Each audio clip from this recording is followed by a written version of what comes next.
সুদীপা চট্টোপাধ্যায়ের ছেলে আদিদেবের এক ছবি শেয়ার করেছিলেন। ওই ছবিতে এক ব্যক্তি আদিদেবের উদ্দেশ্যে লেখেন, একজন সুস্থ বাচ্চা তার বাবা মায়ের গর্ব, কিন্তু ওবেসিটি নয়। এই ব্যাপারে একটু নজর দিন, যাতে আগামী দিনে ও সুস্থ থাকে, খুশি থাকে। উত্তরে সুদীপার বক্তব্য, আপনি ঠিকই বলেছেন, কিন্তু কিছু করার নেই। আসলে এটা পরিবারের মধ্যেই রয়েছে।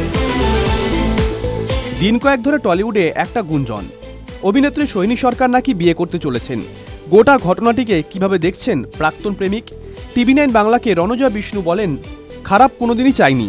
আমি জানি না বিয়ে করছেন কিনা, তবে চাইব আগামী দিন ভালো হোক, সুস্থ থাক। হৃদযন্ত্রের জটিল রোগে মাত্র 8 মাস বয়সে মেয়েকে হারিয়েছিলেন গায়ক অ্যালবার্ট কাবো। একরাশ কষ্টের পর অবশেষে কাবোর পরিবারের সুখবর, ফের বাবা হচ্ছেন তিনি। সামাজিক মাধ্যমে সেই সুখবর শেয়ার করেছেন কাবো নিজেই। হবু সন্তান ও স্ত্রীর সঙ্গে ছবি শেয়ার করে তিনি লেখেন, ভগবান সময়ের সঙ্গে সঙ্গে সবকিছুকে সুন্দর করে তুলেছেন। আমাদের জন্য প্রার্থনা করার জন্য সবাইকে ধন্যবাদ। আমাদের ছোট্ট সোনা খুব তাড়াতাড়ি আসছে। 1.5 দশক আগে বাংলা সিরিয়ালে অভিনয় করতে এসেছিলেন অভিনেত্রী দেবপর্ণা পাল চৌধুরী, কিন্তু 3 বছরে বিরতি নিয়েছিলেন তিনি। রাজনীতিও করতে গেছিলেন, কাউন্সিলর ছিলেন। সব ছেড়ে এখন সিরিয়ালে অভিনয় করতে আগ্রহী অভিনেত্রী। বলেছেন, সবাই ভাবছেন আমি এখনও রাজনীতির ময়দানেই আছি।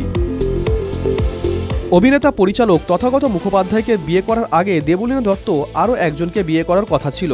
তিনি বিয়ে করতেই আসেননি, বিয়ের আংটি কিনতে গিয়েও গোলমাল করেছিলেন। দেবলীনা বলেছিলেন, আংটি কিনতে গিয়ে দেখেন তার কার্ডে টাকা নেই, আমাকেই বিয়ের 2টো আংটি কিনতে হয়। সদ্য সালমান খানের বাড়ি গ্যালাক্সি লক্ষ্য করে 5 রাউন্ড গুলি চলার খবরে শোরগোল সর্বত্র। এবার ভাইজানের প্রাণ ভিক্ষা চেয়ে আর্জি জানালেন রাখি সাওয়ান্ত। সোশ্যাল মিডিয়া শেয়ার করলেন একটি ভিডিও, যেখানে তাকে বলতে শোনা গেল, সালমান ভাই দেবতা, মারতে হলে আমায় মারুন, ভাইজানকে ছেড়ে দিন। বাড়িতে অন্তঃসত্ত্বা দীপিকা পাড়ুকোনকে ফেলে কোথায় গেলেন রণবীর সিং? সোশ্যাল মিডিয়ায় ছবি ছড়িয়ে পড়তেই জল্পনা তুঙ্গে। অভিনেত্রী কৃতি সাননের সঙ্গে বেনারসে সময় কাটাচ্ছেন তিনি। গিয়েছেন এক ব্যক্তিগত পার্টিতে যোগ দেওয়ার ডাক পেয়ে। কাজের ফাঁকে খানিকটা সময় বেনারস ঘাটে কাটিয়ে নিতে দেখা গেল জুটিকে। অবশেষে দ্বিতীয় সন্তান আকায়াকে সামনে আনলেন বিরাট কোহলি ও অনুষ্কা শর্মা। তবে তার ছবি সামনে এলো না। পাপারাজ্জিদের সঙ্গে ছেলের পরিচয় করিয়ে অনুষ্কার অনুরোধ, দয়া করে ছবি প্রকাশ্যে আনবেন না। ফলে ভক্তদের অপেক্ষা রয়ে গেল।